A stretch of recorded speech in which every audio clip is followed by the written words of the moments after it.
I've had guava several times before, and it's mostly been the white interior. I don't know where to find the red interior guavas, but I took a gamble with this one. Let's see the color.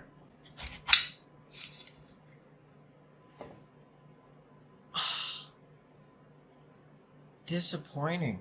Alright, so I'm reviewing white guava. Alright, let's see how it is.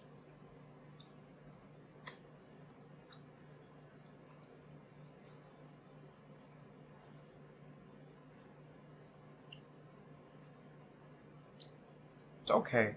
It's supposed to be softer than this, right? Like, that's kind of crunchy. Okay, the center is like really tasty.